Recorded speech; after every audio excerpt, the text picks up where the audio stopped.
Welcome to simply cooking. ఈరోజు మన recipe వేడి వేడి బెల్లం జిలేబీలు. ఇవి ఇన్స్టాంట్గా అప్పటికప్పుడు చేసుకునే జిలేబీలు. ఎప్పుడైనా తీపి తినాలనిపించినప్పుడు వీటిని ట్రై చేసి చూడండి. ఇప్పుడు వీటి తయారీ విధానం ఎలాగో చూద్దాం. ముందుగా ఒక గిన్నెలోకి ఇలాగా అరకప్పు మైదా పిండిని తీసుకోండి. కొంచెం చిటికెడు ఉప్పు వేసుకోవాలి. ఒక స్పూన్ బొంబాయి రవ్వ వేసుకోండి.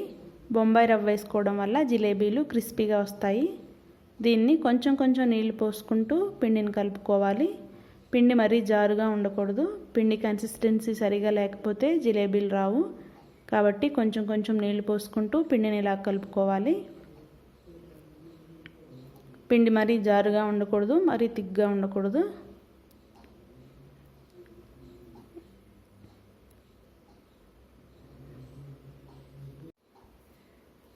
చూసారుగా, పిండి ఈ కన్సిస్టెన్సీలో ఉండాలి.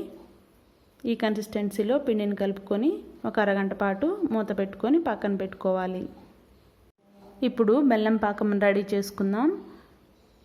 1 కప్పు మైదా పిండికి 2 కప్పులు బెల్లం తీసుకోవాలి. కాబట్టి ఇప్పుడు నేను అరకప్పు మైదా పిండి తీసుకున్నాను. దానికి 1 కప్పు బెల్లం తీసుకొని అందులో అరకప్పు నీళ్లు తీసుకోవాలి. బెల్లం అంతటిని ఇలా కరిగే వరకు కరిగించుకోవాలి.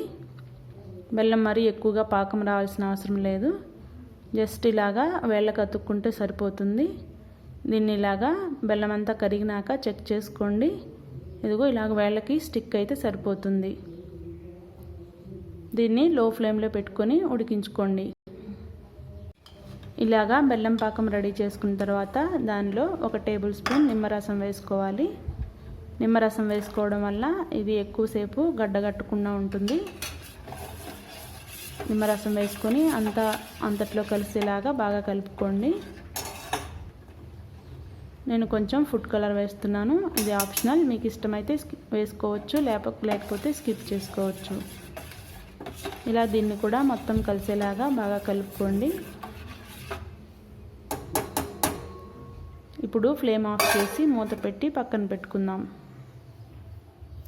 ఇప్పుడు ఈ పిండిని చూద్దాం. ఇది బాగా సోక్ అయి ఉంటుంది. దీనిలో ఒక 3 టేబుల్ స్పూన్స్ నిమ్మరసం వేసుకుందాం. నిమ్మరసం వేసుకోవడం వల్ల పిండి బాగా పులుస్తుంది. నిమ్మరసం లేకపోయినట్లయితే మీ దగ్గర ఉన్న పెరుగు కూడా వేసుకోవచ్చు. 1 పావు చెంచా బేకింగ్ పౌడర్ వేసుకున్నాను. మీ దగ్గర బేకింగ్ పౌడర్ లేకపోతే బేకింగ్ సోడా కూడా వేసుకోవచ్చు. దీన్ని బాగా ఇలాగా మిక్స్ అయ్యేంత వరకు బాగా కలుపుకోవాలి. మీకు నీళ్ళు అవసరం పడితే కొంచెం పోసుకోండి. పిండి ఈ కన్సిస్టెన్సీలో ఉండాలి.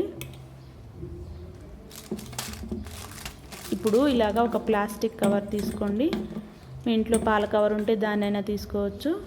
పిండిని అంతటిని దీనిలో వేసుకొని జిలేబీలాగా చుట్టుకోవాలి. ఇదిగోండి ఇలా వస్తుంది. దీన్ని ఈ చివరన కట్ చేసుకోవాలి. ఇలాగా సన్నగా కట్ చేసుకోవాలి. మరీ సన్నగా కాదు, మరీ లావుగా కాదు, మీడియం సైజులో కట్ చేసుకొని పెట్టుకోండి. ఇలాగ జిలేబీలు చుట్టుకోవాలి. మీకు ప్రాక్టీస్ లేకపోతే పక్కన ఒక ప్లేట్లో చుట్టుకొని తర్వాత ఆయిల్లో చుట్టుకోండి. ఆయిల్ మీడియం హీట్లో ఉండాలి. అప్పుడే జిలేబీలు లోపల కొంచెం సేపు ఉడికి తర్వాత పైకి తేలుతాయి.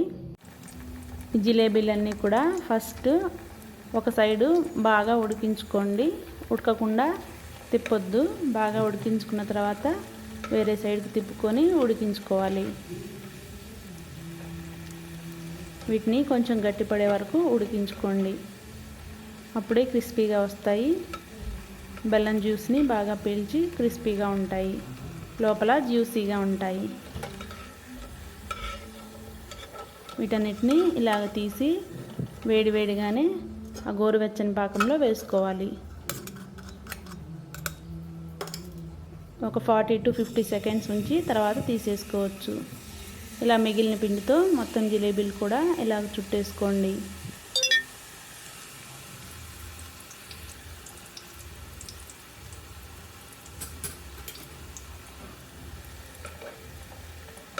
ఇలా ఒక సైడ్ కాలిన తర్వాత మళ్ళీ రెండో సైడ్కి తిప్పుకొని ఉడికించుకోవాలి.